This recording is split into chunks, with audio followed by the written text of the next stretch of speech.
मित्रों, आज प्रसिद्ध अभिनेता और फिल्म निर्देशक श्री सतीश कौशिक जी के निधन का दुखद समाचार प्राप्त हुआ।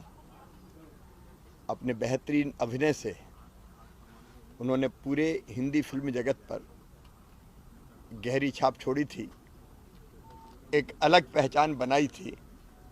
भोपाल में भी फिल्म की शूटिंग उन्होंने की थी और पिछले साल नवंबर में ही भोपाल आए थे और उन्होंने मध्य प्रदेश की बहुत तारीफ की थी और कहा था कि देश के सबसे फिल्म फ्रेंडली स्टेट में आकर मैं काफ़ी खुश हूँ। भोपाल की खूबसूरती, यहाँ का प्राकृतिक सौंदर्य की भी उन्होंने प्रशंसा की थी। मैं उनके चरणों में श्रद्धा के सुमन अर्पित करता हूँ और भगवान से प्रार्थना करता हूँ कि उनकी दिवंगत आत्मा को शांति दे और उनके परिजनों को ये गहन दुख सहन करने की क्षमता दे। समाज की तरफ से कई प्रेरणादायी कार्य लगातार पूरे प्रदेश में होते रहते हैं और जब कोई ऐसा समाचार मिलता है तो स्वाभाविक रूप से मन को अत्यंत प्रसन्नता होती है। मध्य प्रदेश की एक बेटी है, राजगढ़ जिले के खिलचीपुर महिला बाल विकास कार्यालय में सुपरवाइजर के पद पर पदस्थ है। वो बेटी है संतोष चौहान, जो महिलाओं के लिए प्रेरणा और एक उदाहरण बन गई है। दोनों हाथ ना होने के बावजूद वे आंगनवाड़ियों के 2 सेक्टर और 128 केंद्रों में कागजी काम स्वयं करती हैं, मोबाइल खुद लगाकर बात करती हैं और ज़रूरत पड़ने पर गांवों का दौरा करके समस्याओं का निराकरण भी करती हैं।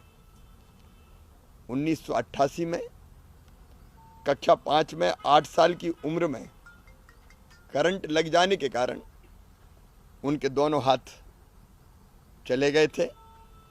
काफ़ी इलाज करवाने के बावजूद भी हाथ बचे नहीं, लेकिन उन्होंने हिम्मत नहीं हारी, मुश्किलों में काम करती गई, पढ़ाई पूरी की और आज महिला बाल विकास सुपरवाइजर के पद पर पदस्थ है और सबको प्रेरणा दे रही है। मैं उनको बहुत बहुत बधाई देता हूं, उनको शुभकामनाएं भी देता हूं। मित्रों, कल अंतर्राष्ट्रीय महिला दिवस था। होली के कारण कोई कार्यक्रम नहीं किया, लेकिन इसके पहले भी हम कुछ चीज़ें बहनों के कल्याण के लिए कर चुके थे। लेकिन कल मैंने ट्वीट करके कुछ जानकारियां दी थी। एक, मध्य प्रदेश में हमने तय किया है सरकार ने कि हमारी जो बहनें हैं जो शासकीय सेवा में हैं, मातृत्व की जिम्मेदारी भी उनको संभालनी होती है।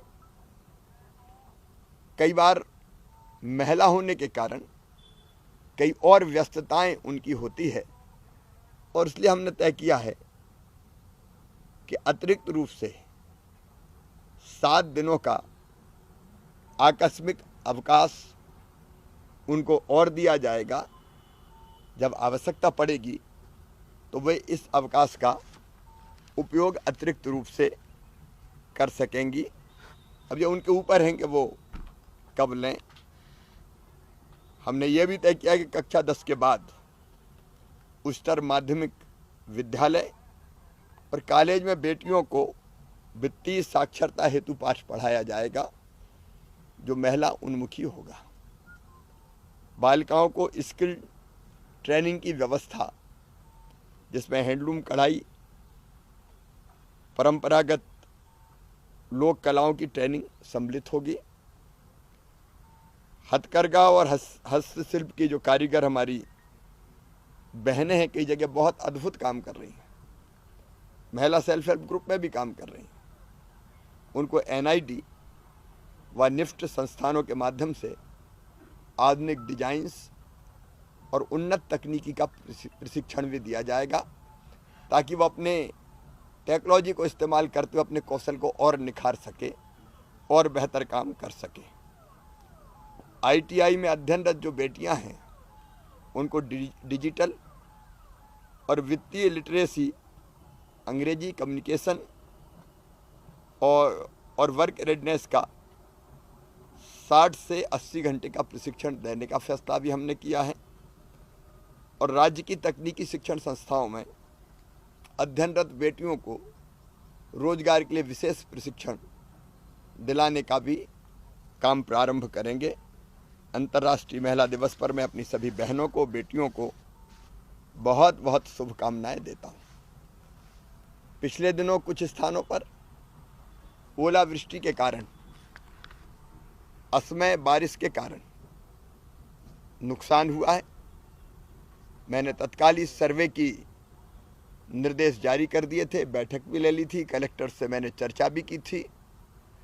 अब सभी जिलों में जहां नुकसान है और जिलों में भी जिन क्षेत्र में नुकसान है वहाँ सर्वे का काम चल रहा है, पूरा अमला लगा हुआ है।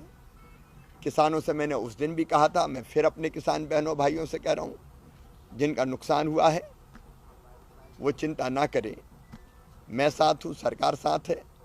सर्वे के बाद RBC 6-4 के अंतर्गत राहत की राशि और फिर फसल बीमा योजना का लाभ भी मिले, इसमें कोई कसर नहीं छोड़ी जाएगी। मित्रों, कमलनाथ जी से मैं लगातार सवाल पूछ रहा हूँ। झूठ के सहारे कमलनाथ बेचारे हैं। वो पिछले चुनाव में भी झूठ के सहारे ही थे, वचन दे के पूरे नहीं किए, निभाए नहीं, और अब फिर नया वचन पत्र के रूप में नया झूठ पत्र बनाने का अभियान उनका चल रहा है। लेकिन पुरानों का क्या हुआ? मैं आज फिर पूछ रहा हूँ, कमलनाथ जी, आपने वादा किया था कि बजट में महिलाओं के लिए 40% का ओवरऑल बजट का प्रावधान करेंगे। आपने क्या किया? मैं फिर कह रहा हूँ, आपने बेगा, भारिया, सहरिया जैसी गरीब बहनों को जो 1000 रुपया महीना हम देते थे वो भी बंद